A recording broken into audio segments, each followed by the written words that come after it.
खुशी से ये पागल हवा फिर रही है, खुशी से ये पागल हवा फिर रही है, खुशी से ये पागल हवा फिर रही है, बहारों को जाकर खबर कर रही है, बहारों को जाकर खबर कर रही है कि हंसने लगे हैं, कि हंसने लगे हैं गुलाबों में ओशो, कि हंसने लगे हैं गुलाबों में ओशो, करम कर रहे हैं बहारों में ओशो, करम कर रहे हैं बहारों में ओशो।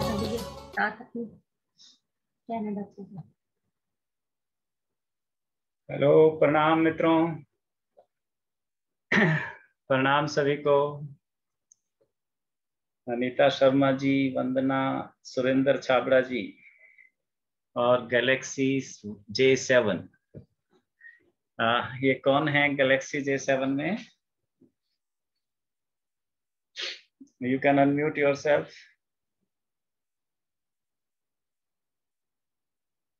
सुरेंद्र जी का क्या हाल है?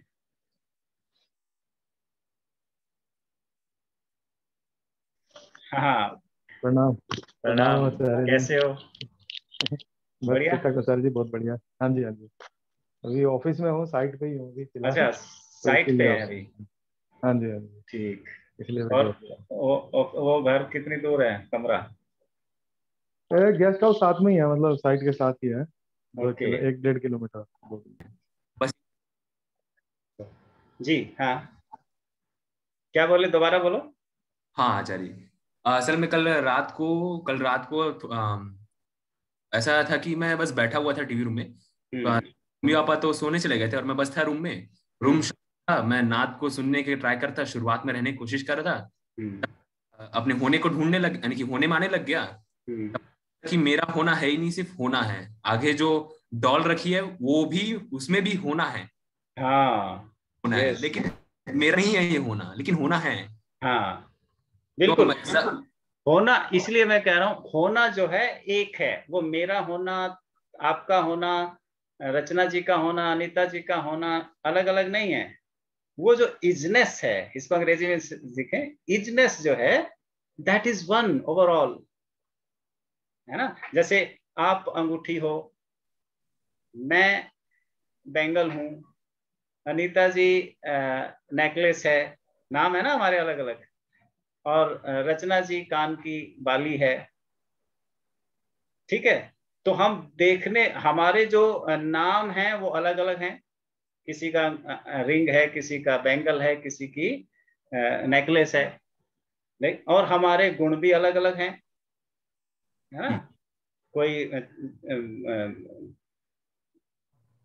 टीचिंग करता है, कोई फैक्ट्री में काम करता है, कोई घर में गृहिणी का काम करती है। सबके नाम, रूप और गुण अलग अलग हैं, लेकिन हमारा होना क्या है?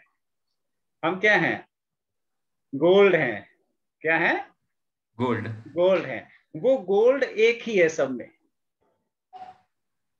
गोल्ड एक है। गोल्ड हमारी इजनेस है, गोल्ड इजनेस है। अगर गोल्ड नहीं, गोल्ड को निकाल लो किसी भी तरीके से, है ना, कोई तरीका है, मान लो गोल्ड निकाल लो, तो क्या रिंग होगी?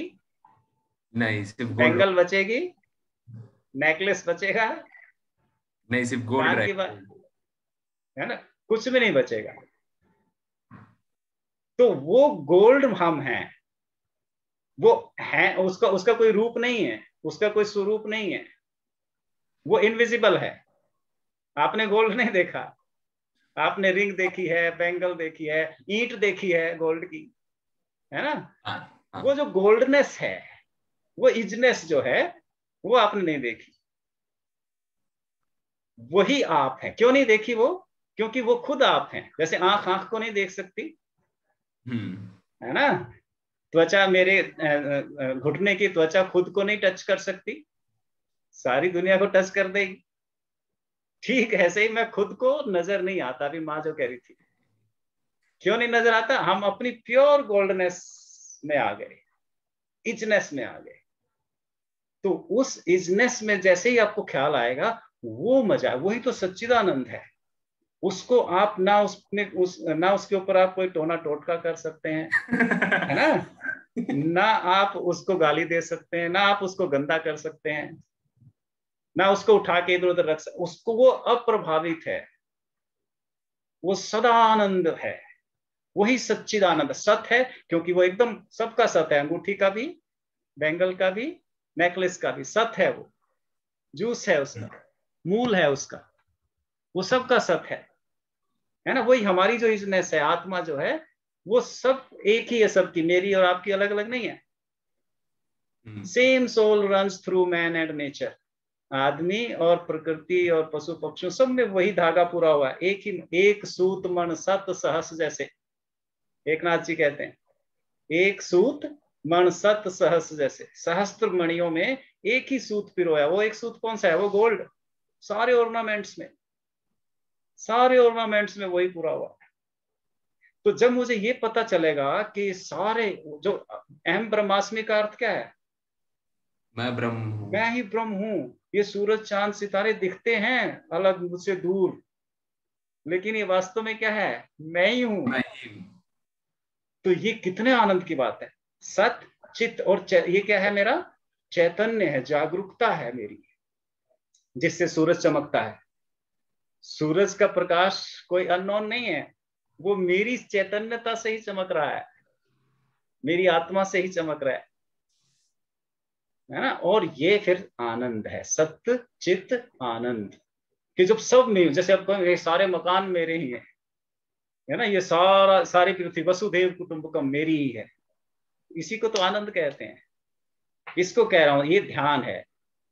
होने का मजा लेना ध्यान। होने का मजा कब आएगा? जब मुझे पता चलेगा कि ये रचना भी मैं ही हूं, अनीता भी मैं ही हूं, चिदानंद भी मैं ही हूं, है ना।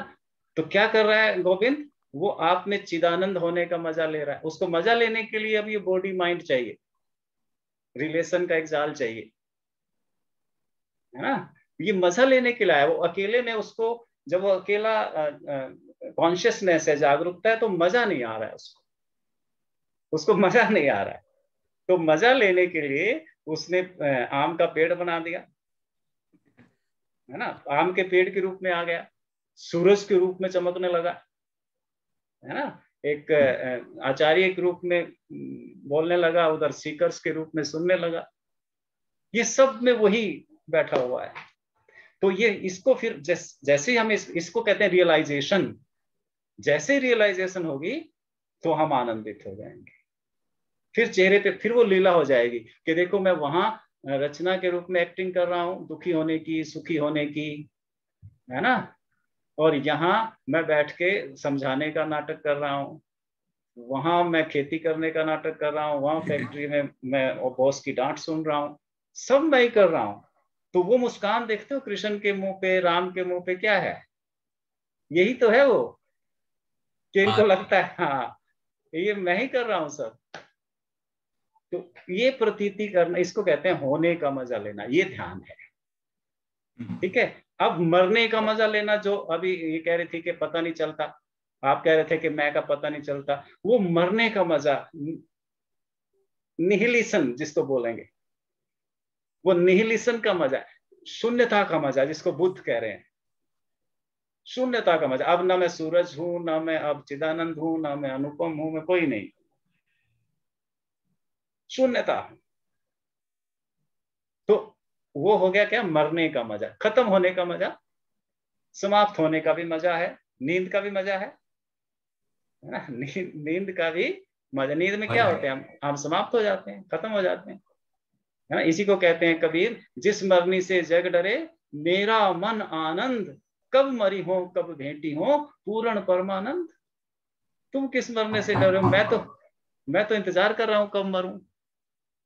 ठीक है, तो ये मरने का मजा लेना समाधि, और करने का मजा लेना साक्षी। आचार्य जी, ये समाधि होता है क्या, ये ऐसा, यानी कि मैं यही जब तो यही तो बताया अभी, आपको नहीं अनुभव हुआ नहीं था। नहीं, मेरे असल में क्या है कि मैं 1 साल पहले ये अध्यात्म का ये सब में घुसा था, तो विज्ञान भैरव तंत्र का और ओशो भगवान जी का चीजें करते रहता था। जी तो उस मैं जैसे आपको अभी बता रहा हूँ कि मैं किसी मंत्र या किसी वर्ड को रिपीट कर रहा हूँ, जी तो उस रोज रोज करके रिपीट करते गया, नींद में चले गया।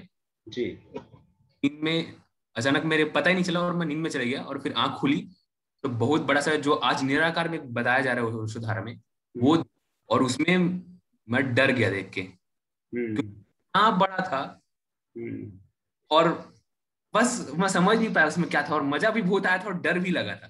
तो क्या वो हाँ है कि क्या था, मैं आज तक नहीं समझ पाया। हाँ। तो अननोन मन का जो स्वभाव है, वो अननोन से डरता है, अननोन से डरता डरता है। इसीलिए बार बार जब प्रैक्टिस करते हैं तो उसकी उससे जान पहचान होती है, तो फिर उसको एंजॉय करने लगता है, फिर उसको वो एंजॉय करने लगता है। पहली पहली बार मन को डर लगता है, क्योंकि मन कभी शून्यता में नहीं जाता, मन कभी रुकता नहीं है, विचार कभी रुकते नहीं है, उसे चलने की आदत है ना। और जब वो अचानक देखता है कि उसकी रेंज में कुछ भी नहीं है, सब उसकी आउट ऑफ रेंज हो गया, बादलों से ऊपर चला गया जहाज, उसे तो बादलों से नीचे नीचे दिखाई देता था। अब हाँ जो, हाँ, हमारी जो होना है वास्तविक, वो बादल से ऊपर चला गया, मन बादलों से नीचे रह गया। तो वो डरेगा कि कहाँ गए, मेरा मेरा पिता कहाँ गया, मेरी माँ कहाँ गई, जहां से मुझे ऊर्जा मिलती है, वही। जहां से मन को बिजली मिलती है, वो कहाँ गया। जैसे कोई बच्चा मेले में खो जाए, मम्मी पापा दिखाई ना दे, तो वो मन को भय लगता है। लेकिन जब मन को बार बार उस एक्सपीरियंस में हम ले जाएंगे नोइंगली, हम, क्योंकि हम मन के ऊपर है ना, जब हम्म, नोइंगली हम मन को बार बार उस एक्सपीरियंस में ले जाएंगे, तो मन को मजा आने लगेगा। जैसे लुका छिपी में आता है कि मम्मी छुप गई, पापा छुप गए, हाँ? तो फिर वो मन जो है मजा लेने लगेगा उस चीज का। मन का ही मजा लेना है, हम्म, मन, क्योंकि मन के द्वारा ही हम ये संसार में लीला कर रहे हैं, जी रहे हैं। तो वो जो चौथा एस्पेक्ट है, चौथा पिलर है, वो उसी को हम सुमिरन कहते हैं। उसे याद रहेगी कि अभी पापा बादलों के ऊपर हैं, आत्मा, सोर्स ऑफ एनर्जी, कॉन्शियसनेस, और अभी पापा मेरे सामने हैं, बादलों से नीचे। तो वो जीने का मजा, इसको कहेंगे जीने का मजा। यानी जीने का मजा क्या है, सुख का भी। देखो अभी मेरे 10 15 20 दिन सुख में बीत रहे थे, और अभी अचानक कोई आफत आन पड़ी, कोई दुख आ गया, है ना, और मैं जानता हूं कि ये फिर से सुख में परिवर्तित हो जाएगा। इसको जीने का मजा कहते हैं। आम आदमी में और फिर इसमें संत में क्या फर्क है, कि पता तो उसको भी है कि ये जो दुख आया है, ये जो अपमान मिला है, ये थोड़ी देर बाद सम्मान भी मिलेगा और सुख भी आएगा, लेकिन वो उसको याद नहीं रखता, कि पीछे नहीं देखता कि पीछे भी कभी दुख आया था, वो थोड़े दिनों बाद सुख में बदल गया था, ना। कोई समस्या आई थी, थोड़े दिनों बाद वो हल हो गई थी। तो सुमिरन करने वाला संत क्या है, वो याद रखता है कि देखो अब ये दुख आया है और कल ये सुख में परिवर्तित हो जाएगा। ऐसा कोई दुख नहीं है पास्ट में जो बाद में सुख ना साबित हुआ हो, और ऐसा कोई सुख नहीं है जो थोड़े दिनों बाद दुख में ना बदल गया हो। सुख धीरे धीरे धीरे धीरे विकसित होता होता दुख में बदल जाता है, और दुख धीरे धीरे धीरे कम होता होता तो होता सुख में बदल जाता है। आचार्य जी, तो आखिरी 2 क्वेश्चन है, बस ज्यादा नहीं पूछना चाहता। ये हाँ यानी कि मैं खाना खाता हूँ, उसके जी, बाद कितने देर बाद मैं मेडिटेशन में बैठूं, खाना खाने के बाद? कब से कर रहे हैं आप? क्या मेडिटेशन अभी? हाँ अभी ओशो धारा मारने से पहले नहीं, पहले तो कर ही रहा था। आने के बाद अभी एक दिन में एक बार कर ही रहा हूँ, 1-2 घंटा। आप कहाँ से बोल रहे हैं? मैं छत्तीसगढ़ से बात कर रहा हूँ। Okay, right. हाँ, तो 40 मिनट आइडियल पीरियड है हमारा। अपनी तैयारी के बाद, वॉकिंग एक्सरसाइज करने के बाद कम से कम 40 मिनट का रूल बनाएं कि चाहे हमें अनुभव हो, चाहे माइंड डिस्टर्ब हो, नहीं, तो हाँ। वो खाना खाने के बाद यानी कि मैं आलसीपन आ जाता है तुरंत, तो मैं तुरंत मेडिटेशन में सोचता हूँ बैठूंगा, बैठ नहीं पाता। हाँ, तो खाना खाने के बाद नहीं करनी ना, हल्का से हल्का करना है, और खाली पेट करोगे जब सुबह मॉर्निंग में पहला काम एक्सरसाइज करने के बाद, तब ये ज्यादा सफलता देगा। उसके बाद जब आप ध्यान और समाधि में नोइंगली जब चाहो तब जा सको, आ सको, फिर आप खाना खाते हुए करो, चलते फिरते हुए करो, उसको फिर सुमिरन कहेंगे। फिर आपको समाधि की, ध्यान की इतनी आवश्यकता नहीं रहेगी, फिर उसको सारे जीवन में फैलाना है दिन भर में। राइट। अभी थोड़ा प्रयोग करेंगे। एक और क्वेश्चन रचना कुछ कहेगी, रचना से लेते हैं। इस प्रणाम आचार्य जी। जी प्रणाम। आचार्य जी, इनके प्रश्न वैसे तो बहुत सबके लिए ही थे यूजफुल, जी और सबके सबसे रिलेटेड ही थे। इन्होंने बहुत सारे प्रश्नों की मतलब भरमार थी इनके पास, इन्होंने जी सारे टक टक करके पूछ लिए। जी मेरा प्रश्न थोड़ा सा ऐसा ही है कि हम वैसे बात करते हैं कि आत्मा सबके अंदर है, फिर जब हम शरीर छोड़ के, या कोई भी हमारा शरीर छोड़ के जब चला जाता है, तो जी हम उस व्यक्ति के शरीर के लिए विलाप करते हैं। जब हमें पता है, सबको ये वैसे तकरीबन ये पता होता है, उस समय भी वहां पर भी लोग शोक संतप्त होते हैं, तो यही बात बोल रहे होते हैं, ये तो शरीर है, इसने तो जाना ही है। फिर आत्मा, फिर ये आत्मा जो सबके अंदर है, वो सब में अलग अलग तरह की है, और ये कहाँ चली जाती है, किसका हम शोक करते हैं बैठकर।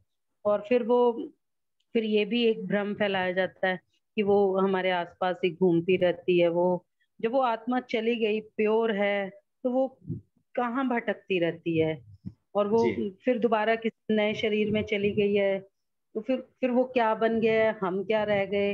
मतलब ये एक एक अजीब सा क्वेश्चन है, जो बहुत ज्यादा अपना नियर हाँ डियर होता है ना, हाँ हाँ उसके लिए ये चीज हमें समझ नहीं आती है। जी ये हाँ चीज समझ नहीं आती। एक प्रश्न और आचार्य जी, जी अभी पूछ लूं साथ ही?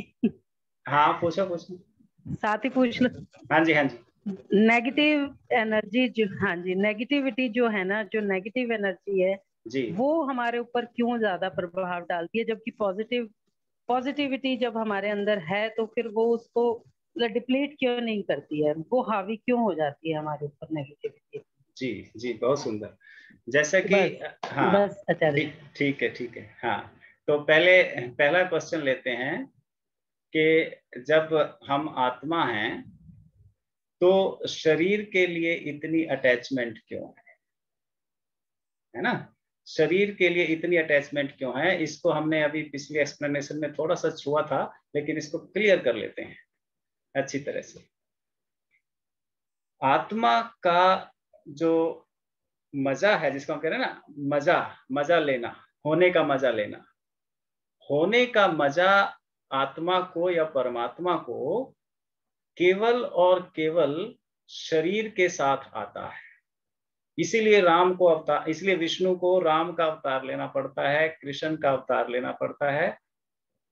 तन, मन और बुद्धि और आत्मा, ये सारी चीज होनी चाहिए मजा लेने के लिए, और शेयर करने के लिए कोई होना चाहिए, कोई कहने को कोई हमारा है, तब तक ही जीवन प्यारा है।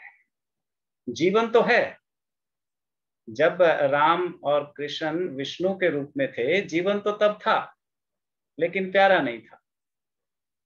ना कैकई थी, ना यशोदा थी, है ना, ना गोपियां थी, ना वो थे संदीपनी गुरुजी थे, कोई भी नहीं था। ना अर्जुन था, ना युद्ध था, ना कन्फ्लिक्ट था। होने का मजा नहीं था। तो होने का मजा किससे आया है? शरीर से आया है। शरीर के बिना होने का मजा नहीं है। और शरीर कौन है? प्रकृति है, काली है, देवी है, गॉडेस है, शक्ति है। शक्ति के बिना जो है शिव अधूरे हैं। शक्ति के बिना शिव जो हैं वो राख लपेट के और हिमालय पे या शमशान में रहते हैं। लेकिन जब जीने का मजा उनको लेना है तो शक्ति की आवश्यकता है, प्रकृति की आवश्यकता है, 5 महाभूतों की आवश्यकता है। इसलिए देह और देही दोनों इक्वली इंपॉर्टेंट हैं। आत्मा के बिना देह नहीं हो सकती। अगर आत्मा नहीं है तो देह का कोई अस्तित्व नहीं है, ये कंपोजिट नहीं होती, शरीर नहीं बनता। लेकिन अगर शरीर नहीं है तो आत्मा को जीने का मजा नहीं है। आत्मा फिर क्या हो जाती है, जिसको आप कह रहे थे भूत है, इधर उधर घूमती रहती है बिना शरीर के। तो इसीलिए शरीर के लिए हम रोते हैं, शरीर जिसमें वो रहा। इसलिए तो ये मंदिर है जिसमें 10 साल, 20 साल, 50 साल, 70 साल वो रहा, जिसने उसको जीवन का मजा दिया, अनुभव दिया। एक छोटी सी कार, स्कूटर या खिलौना भी टूट जाता है, उसका हमें दुख होता है। और ये शरीर कंडम हो गया बीमारी से, एज से, है ना, ओल्ड एज से या एक्सीडेंट से, तो इसको जब छोड़ के जाएगी आत्मा, तो इसके लिए दुख तो मनाएगी।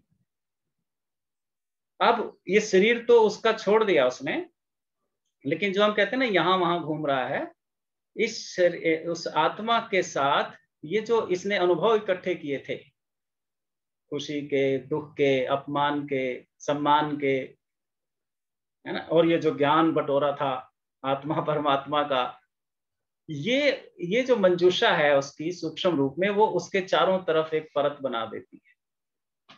आत्मा का वो जो एक घेरा बना देती है, उसी की वजह से वो अलग हो जाती है। जैसे आप साबुन के बुलबुले छोड़े इसमें आकाश में, तो हजारों बुलबुले होते हैं, उनके भीतर आकाश कितने हैं? आकाश एक है ना, सबके भीतर खाली जगह हवा आकाश एक है, लेकिन उनकी बॉडी अलग अलग दिखाई दे रही है ना। उसके अलग अलग रंग भी कर सकते हो आप, नीला बुलबुला, पीला बुलबुला, हरा बुलबुला। लेकिन अब क्योंकि आप इतने चेतन हैं, आप जानते हैं कि ये सब एक ही है, इनके भीतर का जो खालीपन है, एम्प्टीनेस है, शून्यता है, आत्मा है, वो एक ही है।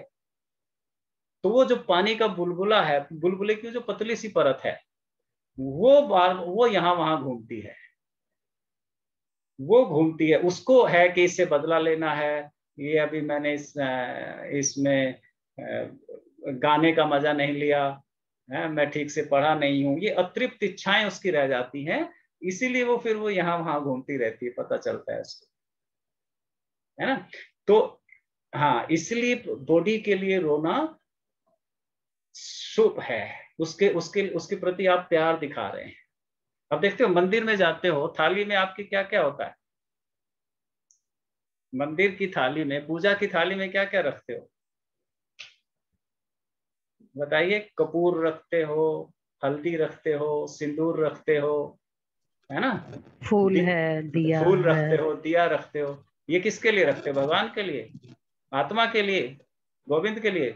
नहीं, शरीर के लिए रखते हो। शरीर के लिए, जो परमात्मा बॉडी के रूप में आया था, उसके लिए रखते हो। कैसे समझोगे इसको, कैसे पहचानेंगे? जो कपूर है या चंदन है या धूप बत्ती है, वो हम परमात्मा का जो गंध लेने की क्षमता है, नाक है, नाक के लिए रखते हैं। आत्मा को गंध की आवश्यकता नहीं है। ये भोग किसके लिए चढ़ा रहे हैं मंदिर में? देह की इंपॉर्टेंस बताने के लिए, कि देह भी उतनी ही जरूरी है जितना देही। देही का मतलब आत्मा, आत्मा और परमात्मा या आत्मा और शरीर दोनों एक जितनी जरूरी है। तो हम क्या रखते हैं? ये सुगंधित पदार्थ नाक के लिए रखते हैं। आप और क्या रखते हैं? प्रसाद चढ़ाते हैं। प्रसाद किसके लिए? टेस्ट के लिए। अब आत्मा को तो किसी टेस्ट की जरूरत नहीं है, एम्प्टीनेस को, शून्यता को, जागरूकता को तो किसी टेस्ट की जरूरत नहीं है। वो हमने प्रसाद किसके लिए चढ़ाया? भोग किसके लिए लगाया? भोग लगाते हैं उसके स्वाद के लिए। स्वाद जो उसने शरीर में ग्रहण किया था राम के रूप में जब आए थे, कृष्ण के रूप में जब आए थे, वो स्वाद उसे फिर से देने के लिए, है ना। और फिर दिया जलाते हैं। दिया बताओ किस लिए जलाते हैं? भीतर के प्रकाश के लिए। नहीं, भीतर का प्रकाश तो वो है, उसको क्या प्रकाश के, प्रकाश को प्रकाश क्या दिखाना, प्रकाश को प्रकाश क्या फिर दिखाना? बाहर के प्रकाश के लिए, प्रकाश के बाहर लिए के तो, प्रकाश के हाँ, लिए। प्रकाश के लिए वो तो सर्ववेदित है, उसके लिए प्रकाश की जरूरत नहीं है। प्रकाश किसके लिए हमने दिखाया? मकान, वो मंदिर, वो घर, वो जो उसका आशियाना जिसमें वो रहे थे, उसके लिए प्रकाश हम घर के लिए जला रहे हैं, जहां जिसमें वो स्थापित है, उसमें वो भी इतना इंपॉर्टेंट है मंदिर, है ना। और सुगंध के लिए हो गया, टेस्ट के लिए हो गया, आंखों के लिए कलर, अलग अलग फूल जैसे रखे हैं हमने, है ना, पीला कलर हल्दी का, सिंदूर का, भांति भांति के कलर आंखों के दर्शन के लिए। हल्दी नेगेटिविटी से, अगले क्वेश्चन का उत्तर भी इसी थाली में आ गया है। हल्दी या एंटीसेप्टिक का जो है, और हल्दी जो है प्रोस्पेरिटी का भी प्रतीक है। गोल्ड से रिलेटेड है हल्दी, सोने से, उसका कलर सोने से मिलता है, समृद्धि का, नेगेटिविटी से दूर भगाने का, है ना। ये सारा हम परमात्मा की नजर उतारते हैं। आरती का क्या कर रहे हैं? उसकी खूबसूरती पर, उसके उसकी कीर्ति पर, उसके सौंदर्य पर लोग नजर लगा देते हैं, है ना, नेगेटिविटी से हटाने के लिए। और नजर किस पे लगेगी? जो बॉडी में है, वो जो शरीर में है वो, तो उसको उतारने के लिए हम आरती कर रहे हैं, आरती कर रहे हैं, घुमा रहे हैं उसके चारों तरफ। तो आरती करने में, आरती में क्या करते हैं फिर हम? उसको जो है इंस्पायर करते हैं, उसको मोटिवेट करते हैं, उसको अप्रिसिएट करते हैं कि तुम इतनी भुजाओं वाले हो, तुम्हारा रंग इतना सुंदर है ना, तुमने इतने राक्षसों को मारा। क्या कर रहे हैं? क्या कर रहे हैं? उसकी हिम्मत, उसके मन को, उसको जो है बूस्ट कर रहे हैं, बूस्ट दे रहे हैं। देखो सारी आरतियां क्या कर रहे हैं उसमें, हम उसको इनकरेज कर रहे हैं। तो किसको इनकरेजमेंट की आवश्यकता है? उस निराकार परमात्मा को, गोविंद को? नहीं, उस शरीर को, उस बॉडी को। तो नजर जो है सच में अस्तित्व रखती है। लोगों की दुर्भावनाएं, गलत अपशब्द हमें प्रभावित करते हैं, लेकिन एक बात निश्चित जान लें कि सकारात्मकता में नकारात्मकता से 10 गुना ज्यादा पावर है, 10 गुना ज्यादा पावरफुल है। तो जैसे वो विचार, इसीलिए तो हम कहते हैं मंगल कामना। बुद्ध तो कहा करते थे कि ध्यान से पहले और ध्यान के बाद मंगल कामना मत भूलना। सर्वे भवन्तु सुखिना, सर्वे सन्तु निरामय। क्यों? क्योंकि इसका दूसरे पर तो प्रभाव होगा ही होगा, लेकिन वो बाद में होगा, पहले तुम्हारे ऊपर होगा, है ना। हम आग जलाएंगे तो पहले वो हमारे घर को जलाएगी या हमारे घर को प्रकाशित करेगी, बाद में बाहर फैलेगी धीरे धीरे। इसी तरह शुभ कामना, किसी ने हमारे लिए अशुभ कामना की है, तो पहले तो उसने भीतर अपना नुकसान किया होगा, बड़े शब्दों का निर्माण किया होगा, 2 4 10 दिन उसको खूब निर्मित किया होगा, है ना, खूब सोचा, प्लान बनाई होगी कैसे क्या करना है, वो जली भुनी होगी, भीतर होगा, और फिर वो आप तक पहुंची है। तो आप तक आते आते एक तो उसकी रेंज बहुत कम हो गई, उसने जो असल इमीडिएट असर था वो वहां कर दिया। एक तो पहली पॉजिटिव बात तो अपने को समझाने की ये हो गई, है ना। दूसरा, जैसे उसके पास नकारात्मक सोच की शक्ति है, आपके पास भी उतनी ही सकारात्मक सोचने की शक्ति है। ना।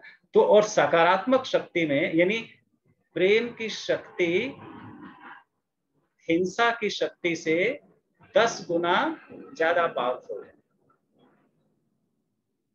ना। जितने आप हिंसा से लोगों को कन्वर्ट करते हो, डराते हो, उससे 10 गुना ज्यादा आप प्रेम से अपनी तरफ कर सकते हो। तो आप उसके लिए भी, सबके लिए मंगल कामना करो और आप पाओगे कि आप पर जो नजर का प्रभाव है वो पूरी तरह नगण्य हो जाएगा, क्योंकि 10 टाइम ज्यादा उसमें पावर है। और फिर इसके लिए प्रयोग है हमारी जो आत्मा है ना, इसके शरीर के भीतर जो अभी जिसको हमने अवेयरनेस कहा था, है ना, जिसमें से थोड़ा सा हिस्सा दुखी हो जाता है सोच सोच के कि किसी ने हमारे लिए क्या करता। छोटी सी किरण जाती है वहां पर, उसको दिखता है, उसकी रेंज में आता है तो वो दुखी होती है। लेकिन पूरी आत्मा तो जानती है, वो जो प्रश्न पूछ रही है, जो इस समय जिसको थोड़ा समझ आ रहा है, वो है हम वास्तव में, उसको पता है। तो उसकी पावर का इस्तेमाल करते हुए हम उसको नेगेटिव फोर्स से, उसको उसके विपरीत फोर्स से, जैसे उसकी नेगेटिव थी तो सकारात्मक फोर्स से उसको हम एनिहिलेट कर सकते हैं। और इसके लिए सबसे अच्छा उपाय, आंख बंद करके जो आप भीतर निराकार देखते हो, बंद आंखों से जो निराकार दिखाई देता है, वही है वो अवेयरनेस, वही है वास्तविक अवेयरनेस।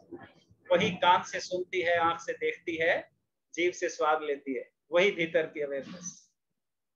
वो एक है अंदर, बाहर इंद्रियां अलग अलग है 5। वो अमीबा है ऐसा समझो।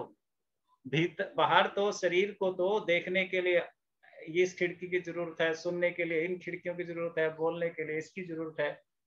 लेकिन भीतर जो आत्मा है, बंद आंखों से जिसे देख रहे हो, उसको देखने के लिए आंख की जरूरत नहीं है, वो बिना आंख के देखता है। कान की जरूरत नहीं, हम कान बंद करते हैं ओंकार सुनने के लिए, है ना। उसको स्वाद लेने के लिए जीभ की जरूरत नहीं है। सपने में भी इस जीभ की और इन आंखों की जरूरत थोड़ा है। अब उसी निराकार, वो सारी इंद्रियां हैं उसकी अपनी, जैसे अमीबा होता है, सारी उसी इंद्री से उसे छूता है, उसी से खाता है, उसी से प्रजनन करता है, सारा एक ही इंद्री से काम करता है। वही हम हैं, सिर्फ शरीर में अलग अलग खिड़कियों से, जैसे बहुत से सुराखों वाला दिवाली पे जलाते हैं ना, वो एक गड़बड़ा दिया तो अंदर एक ही होता है, लेकिन सुराख इतने सारे होते हैं। ऐसे ही ये तो खिड़कियां हैं बाहर। तो हम भीतर उसे देखें, अपने मूल स्वरूप को, और वो जो नेगेटिविटी आ रही है उसको क्रॉस कर दें एक। आपको पता है रामकृष्ण परमहंस को सिर्फ इसी से एनलाइटनमेंट हुई थी, सिर्फ इसी से एनलाइटन। उनके गुरु ने कहा था कि ये जब भी मैं ध्यान में समाधि में जाता हूं, रामकृष्ण परमहंस ने अपने गुरु तोतापुरी से बोला कि मुझे तो ध्यान व्यान लगता नहीं, मुझे तो समाधि होती नहीं, मैं तो जब भी आंख बंद करता हूं, भाव में जाता हूं, तो काली माता आ जाती है बीच में, काली माँ दिखाई देती है मुझे, निराकार तो दिखाई देता नहीं। तो उनके गुरु ने कहा कि ये काली कहाँ से आती है। उसने कहा पता नहीं कहाँ से आती है काली। कहते जहां से, जैसे काली काल्पनिक है, मन इसकी तस्वीर बना लेता है, भीतर तो काली नहीं बैठी, ये बाहर है सामने जिसको आप देख रहे हो मंदिर में। तो ऐसे ही काली को हटाने के लिए क्या करो, झूठ मूठ की तलवार लो और उसको काट दो गले से। तो रामकृष्ण परमहंस को ये काम करने में टाइम तो लगा, लेकिन तोतापुरी के मोटिवेट करने से उन्होंने ये काम किया। जैसे ही काली आई और वो भाव विभोर हो जाते थे, आंख में आंसू आने लगते थे, और वो काटना भूल जाते थे कि माँ को कैसे काट दूं, ख्यालों में भी कैसे काट दूं। जिसकी पूजा करता हूँ, जिसकी वजह से मैं भक्त हो गया हूँ और लोग मुझे मानने लगे हैं, आप कह रहे हो उसको काट दो, वो नहीं होता। तो तोतापुरी ने कहा कि फिर मैं चलता हूँ, फिर मेरी कोई जरूरत नहीं है, तुम अपना काली से राजी रहो। लेकिन उसे ये भी पता था कि असली बात तो ये नहीं है। तो फिर तोतापुरी ने कहा कि तुमसे नहीं होता तो जब भी मैं देखूंगा तुम्हें भाव में जाते हुए, आंसू बहाते हुए जब तुम मगन होने लगोगे तो मैं तुम्हारे माथे पर एक शीशे से कांटा लगाऊंगा, तुम अपने ख्यालों में भीतर तलवार उठाना और काली को काट देना। और रामकृष्ण ने ऐसा किया और उसी दिन वो संबोधि को उपलब्ध हो गए, भगवान हो गए। वो काली से क्या था, काली ने उस अवेयरनेस की जो है एक किरण वो काली पे अटकी हुई थी, वो बंधी हुई थी, वो बंधन हो गया। और जैसे उसको काटा, कैसे काटा, ना तो भीतर तलवार थी ना भीतर काली थी, है ना। गधे को बांधा झूठ मूठ का और झूठ मूठ का उसे खोल भी दिया। गधा हमेशा से मुक्त था, है ना। तो वो जो रामकृष्ण की अवेयरनेस थी, आत्मा थी, वो सदा से मुक्त थी, बस वो ख्यालों से बांध दी थी हमने। तो रामकृष्ण ने उसे काट दिया, क्रॉस कर दिया, और वो उसी दिन एनलाइटेंड हो गए, संबुद्ध हो गए, परम ज्ञान को उपलब्ध हो, परम हंस हो गए। पहले रामकृष्ण थे खाली, अब वो परम हंस हो गए। तो ऐसे ही, क्योंकि हम भी वही आत्मा हैं, ऐसे ही जब भी हमें लगे कि कोई हमें हानि पहुंचाना चाहता है, नुकसान पहुंचाना चाहता है, किसी के मन में हमारे प्रति दुर्भावना है, कोई नकारात्मक एनर्जी हमारे लिए भेज रहा है, तो हम उसे सकारात्मक ऊर्जा से बदल दें, रिप्लेस कर दें, और वो पूरी तरह से समाप्त हो जाती है। Isn't it? तो कोई भी नकारात्मकता हमें नुकसान नहीं पहुंचा सकती अगर हम, इसीलिए तो ये पॉजिटिव अफर्मेशन दी जाती है। तो अब हम थोड़ा सा टाइम है, 5-7 मिनट, पॉजिटिव अफर्मेशन करते हैं और फिर आज के सत्र को विराम देते हैं। 6 बजे मेरा दूसरा सत्र है, तो जल्दी से आप लेट जाएं, अथवा सुखासन में बैठ जाएं, एकदम विश्राम पूर्ण हो जाएं।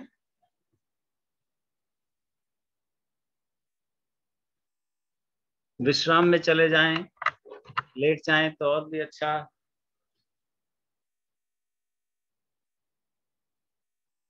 विश्राम, विश्राम, पूर्ण विश्राम। अपना पूरा ध्यान अपने दोनों पैरों पर ले जाएं और पैरों को एकदम ढीला छोड़ दें। फील करें कि पैर एकदम रिलैक्स्ड हैं, सुखद हैं।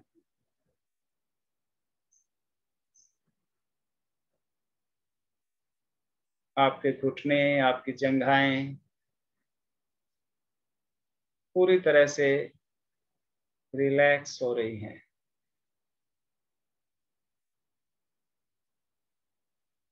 पाँव के पंजों से लेकर कमर तक के अपने पूरे शरीर को, दोनों टांगों, पाँव, टखनों, पिंडलियों, घुटनों को महसूस करें, देखें, एकदम शांत हैं, रिलैक्स्ड हैं। कहीं कोई तनाव, कोई पीड़ा, कोई नकारात्मक खिंचाव नहीं है। अपने शरीर के इस हिस्से को और ज्यादा रिलैक्स करने के लिए हम 3 बार आकार करेंगे, अ की आवाज करेंगे। ओम का पहला हिस्सा, ओम 3 शब्दों से बना है, अ, उ और म। अ जो है वो शरीर के निचले हिस्से को शांत कर देता है, ऊर्जावान कर देता है, और बाहर से आने वाली सारी बीमारियों को, नकारात्मकताओं को दूर करता है। इसलिए हम 3 बार अकारा करेंगे।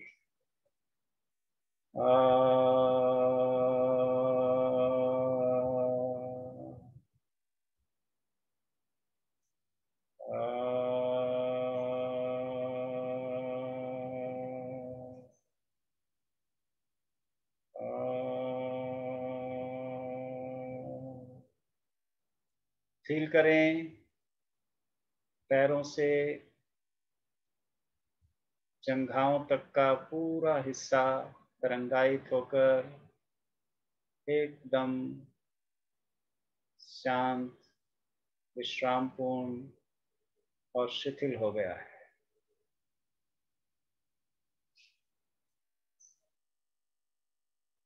अब अपना ध्यान, अटेंशन अपने नाभि प्रदेश पर,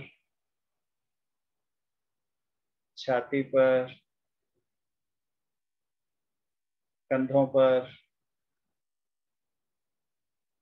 दोनों भुजाओं, हथेलियों, उंगलियों पर ले जाएं और महसूस करें कि कमर से गर्दन तक का सारा शरीर, the middle part of your body is completely relaxed. शरीर के बीच का हिस्सा पूरी तरह से रिलैक्स हो गया है, विश्राम में चला गया है, सारी नकारात्मकता से, दर्दों से मुक्त हो गया है।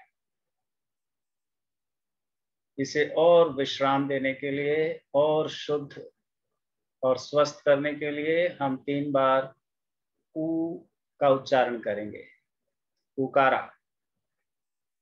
और ऊ ध्वनि की तरंगें अपने गर्दन से कमर तक के दोनों भुजाओं, कंधों और उंगलियों में इनकी तरंगों को महसूस करेंगे।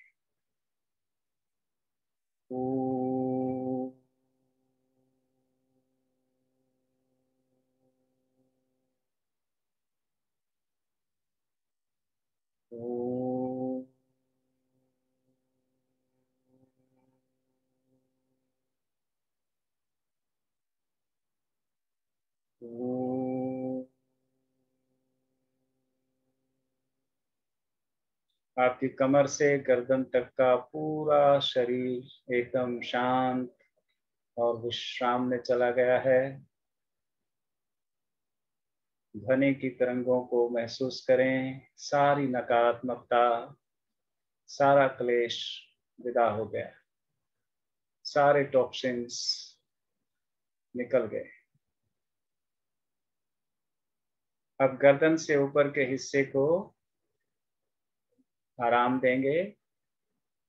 अपनी ठोड़ी, अपने होंठ, दांत, जीभ, नाक, दोनों कान, आंखें, माथा, शरीर का ऊपरी हिस्सा, गर्दन, गला। भाव करें सारा चेहरा, शरीर का सबसे ऊपरी हिस्सा एकदम विश्राम में चला गया है, नकारात्मकता से मुक्त हो गया। पूरा चेहरा खिल गया, कहीं कोई तनाव, खिंचाव, परेशानी नहीं है। 3 बार मकारा करेंगे, माँ की ध्वनि करेंगे और अपने शरीर के इस हिस्से को और ज्यादा विश्राम और ज्यादा शुद्धता प्रदान करेंगे।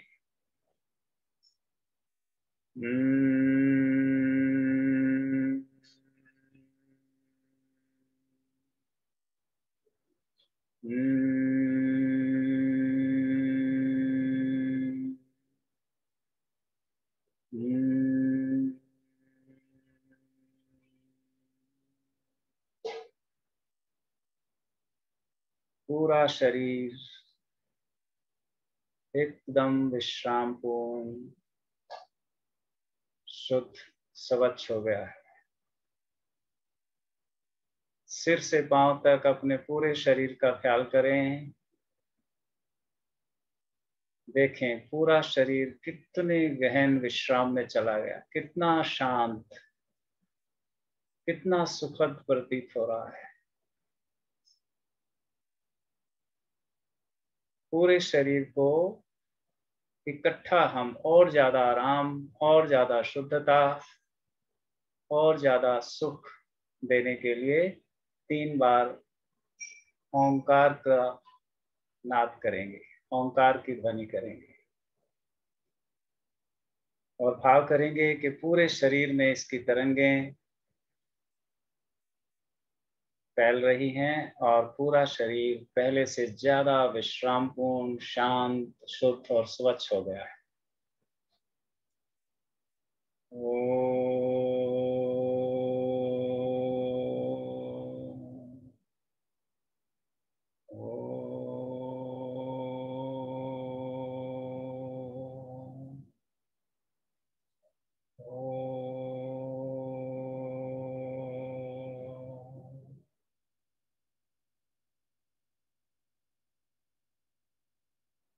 फील करें शुद्धता को, निर्मलता को, स्वच्छता को, विश्राम को।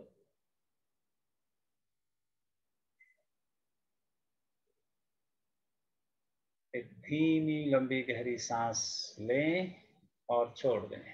आहिस्ता आहिस्ता छोड़ें। पांव की उंगलियों को हिलाएं, हाथ की उंगलियों को हिलाएं, दोनों हाथों को आपस में रगड़ लें।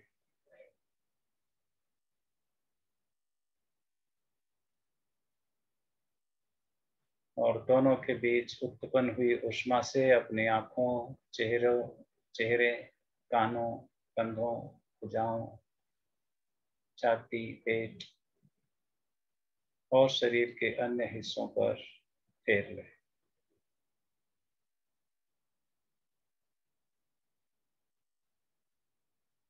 दाईं करवट लेकर बाएं हाथ को अपनी छाती के पास रख के धीरे से उठ के बैठें।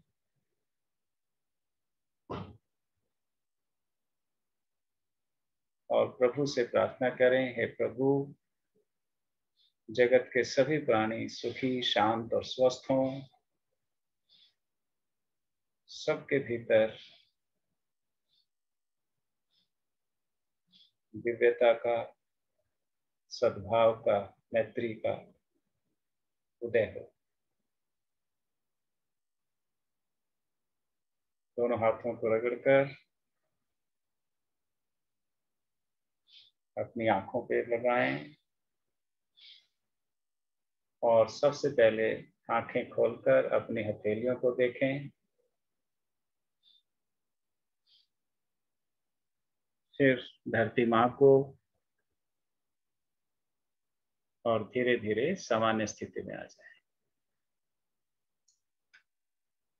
जी, आपकी फीडबैक व्हाट्सएप पे लेंगे। अभी अगले सत्र का टाइम हो गया 6 बजे योगा का, तो उसके लिए आपसे अनुमति चाहते हैं।